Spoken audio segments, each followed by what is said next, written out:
Hi, I'm Mark, and yeah, we do have to talk about Brexit again today.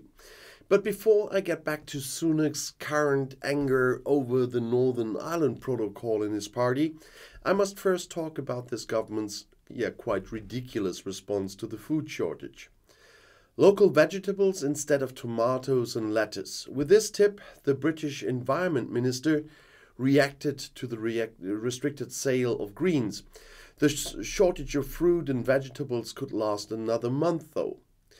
So, this shortage on UK vegetable shelves could last up to a month, according to government sources.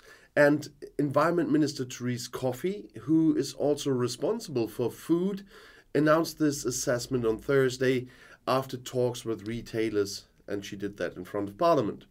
In view of the meager yield of tomatoes, lettuce, and cucumbers on the market, she referred to local vegetables that were suitable for the season.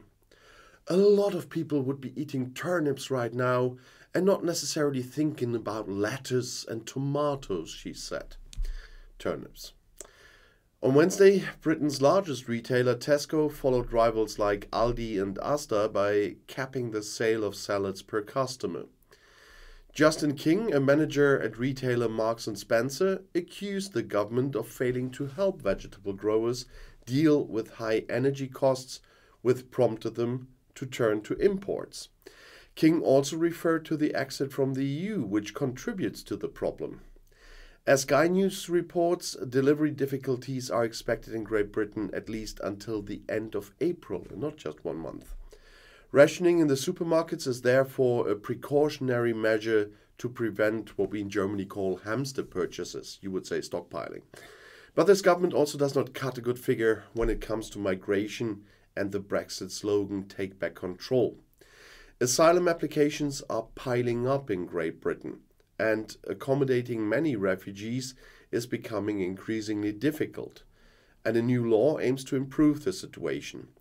A decision will be made on the applications based on a short questionnaire. However, some of the refugees are unlikely to benefit from this. Because of the large backlog of asylum applications, the British government wants to process applications from people from certain countries of origin in a fast-track procedure. The new procedure, which is to be based on a 10-page questionnaire and does not require a personal visit, affects around 12,000 people. These are citizens of the states of Afghanistan, Yemen, Eritrea, Libya, and Syria who submitted their application before July last year. 95% of applications from these countries were approved.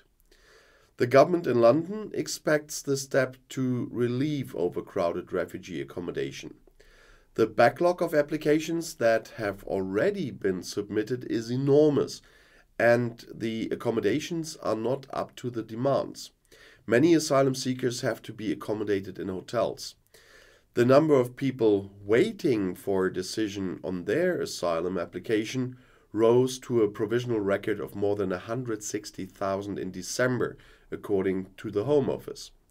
However, the procedure is unlikely to benefit many applicants in the long term. In the future, the British government wants to exclude people who come into the country without a valid entry permit, for example, in small boats across the English Channel, and they want to exclude them from the right of asylum. And almost 47,000 people crossed the strait last year alone. People who enter the country in this way are already to be deported to Rwanda without their application being checked and regardless of their origin. So far, however, this has failed at the European Court of Human Rights. London is therefore considering withdrawing from the European Convention on Human Rights. Organizations such as the United Nations Refugee Agency UNHCR criticized the British plan as a breach of international obligations. However, Prime Minister Sunak has a much more acute problem even than that.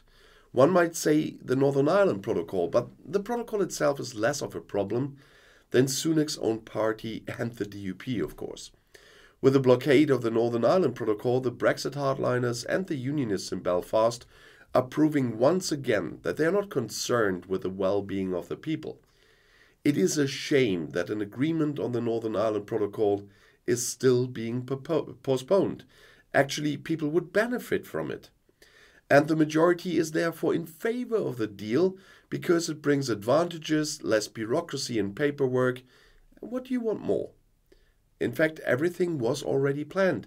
And last Tuesday, British Prime Minister Rishi Sunak wanted to present a revised Northern Ireland Protocol deal to Parliament as part of the Brexit deal. The general impression was that a major breakthrough in the dispute between London and Brussels was, you could even say, imminent. But things turned out differently, as is so often in the case in this Brexit saga, as I have to say. In recent days, Sunak has faced opposition from the Democratic Unionist Party, the DUP in Northern Ireland, and Eurosceptics within the Tory party. And the agreement with Brussels faltered. It looks like it won't be announced until next week at the earliest, if at all. But how can it come to this? A British head of government trying to persuade cabinet members to sign a deal with the EU in tough hour-long meetings? Well, this scenario is familiar to many observers on the island. In fact, the negotiations on the Northern Ireland Protocol seem like a déjà vu. Like David Cameron and Theresa May before Sunak, Sunak seems to have agreed a compromise that he's reluctant to raise within his own ranks. That was said by Anand Menon of the UK in a Changing Europe think tank. In other words, the Prime Minister only involved the DUP and the European Research Group, the infamous ERG, a powerful group of conservative Brexit hardliners, last week when the revised text of the law was about to be announced. Perhaps Ulrich Hoppe from the German-British Chamber of Commerce and Industry suspected to speed up the agreement. Instead of bowing to the pressure, the Brexit hardliners rebelled, partly because they felt left out. And in particular, Sunak is now courting the approval of the DUP. Among other things, the arch-conservatives from the north are demanding that there should be no effective customs border between the north of the Emerald Isle and Great Britain, and that the population should have a say in the laws that apply in that part of the country. And their leverage is the political stability of the already fragile part of the country. They are threatening not to take up government work with the Sinn Féin party. And DUP party leader Geoffrey Donaldson said after Sunak's visit to Belfast last Thursday that progress has been made, but some work remains to be done to reach an agreement. Well, as part of the Northern Ireland Protocol, the customs border between Northern Ireland on the one hand and Scotland, England and Wales on the other was moved to the Irish Sea. This was intended to prevent visible checks between Northern Ireland and the rest of the Emerald Isle and thus ensure peace in the region. London had negotiated and signed the contract with the EU in 2019. It has been Boris Johnson, but has repeatedly postponed the full implementation of the protocol, and with it the associated problems such as the additional bureaucracy. The revised deal with the EU aims to make it easier to move goods from the rest of the UK to the north and may see British or Irish courts involved in most disputes. But an agreement is still not yet in sight, as I said. And finally, Sunak was also put under pressure by ex-Prime Minister Boris Johnson. He threatened a rebellion within the Conservative Party. The focus is on the dispute over a bill introduced last summer that would allow London to terminate the existing Northern Ireland Agreement unilaterally and against international law. Several Tory politicians, including Home Secretary Suella Braverman, do not want to give that up. Some ministers even threaten to resign. I don't know why so much political capital has been invested without first involving the DUP and the ERG, said the arch-conservative former Economy Secretary and Brexit hardliner Jacob Rees-Mogg. Well, there's a lot JRM doesn't know. But there's a paradox. Since this is not a new deal, Sunak does not actually need the approval of either the DUP or the ERG. And even if he let Parliament vote on it, the majority of MPs would be on his side. After all, Labour leader Keir Starmer made it clear a few days ago that his party would support the Prime Minister. I talked about this yesterday. The fact that the Brexit hardliners are still shaping the debate so strongly shows how precarious the position of the party leader is. He has to proceed cautiously, otherwise there's a risk of a government crisis. Again, Northern Ireland benefits from the current status. For one, by trading with Ireland, they trade freely with the whole of the EU. And on the other hand, border checks are always expensive, and if they don't exist, that's positive for both sides. The EU is essentially concerned with agricultural products that are brought to Northern Ireland via the Irish Sea from England, Wales and Scotland. Wanting to protect their consumers from the UK's more lax standards, they say there can be no free trade between Ireland and Northern Ireland without checks.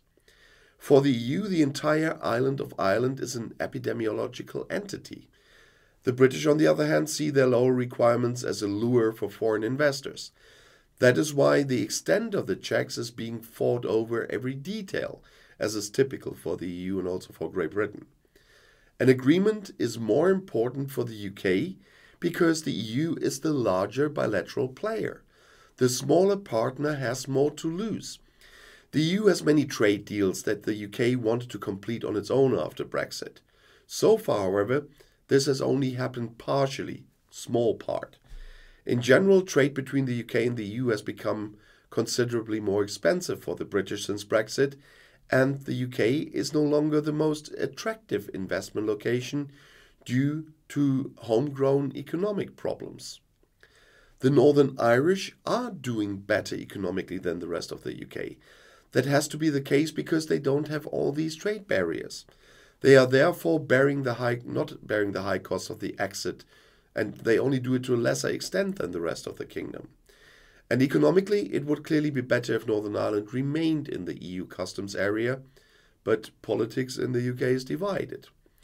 One idea is to give the EU access to British customs IT systems so that they can clearly clarify in advance which products are staying in Northern Ireland and which is going across the border into the Republic.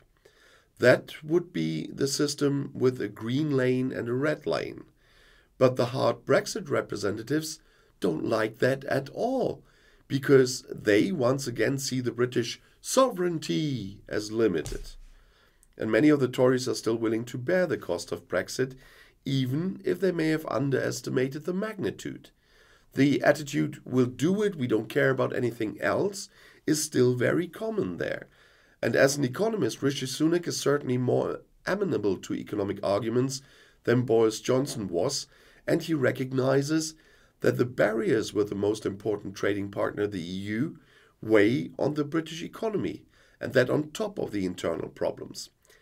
But even Sunak will not be able to accommodate the EU too much politically, for example, by renouncing the right to unilaterally terminate the agreement, which is a right they don't have anyway. Boris Johnson sees the protocol as exactly the threatening facade to unilaterally terminate the entire agreement and thus end the EU's control rights. For EU member Ireland, that would be politically and economically fatal, and therefore, from the EU's point of view, it must not come to that. In addition, Johnson would like to prevent the government from being given rights after a renegotiation to accommodate the EU, even bypassing Parliament. In purely economic terms, he has no leverage. The decline in EU-UK trade began immediately after the referendum, and so that happened very quickly, even though nobody knew how hard Brexit would be. The real cost then came from the hard Brexit. And Johnson's view that the UK has the upper hand is simply wrong from an economic point of view. With the green lane and the red lane, there could be a compromise. The EU would thus limit its visible checks because EU officials would be less present at the ports and instead rely more on invisible checks over IT systems. It would also be a great leap of faith for the EU to trust the British and the Northern Irish to separate the final destination of the goods as the customs documents indicate in advance. But if that doesn't work, the EU will tighten checks again. And the Brits now have to realize for themselves that leaving was damn expensive and that they are in fact not the decisive player as Boris Johnson all the time made them believe. and we'll definitely talk about Brexit again. I'll see you in my next video. I'll be back.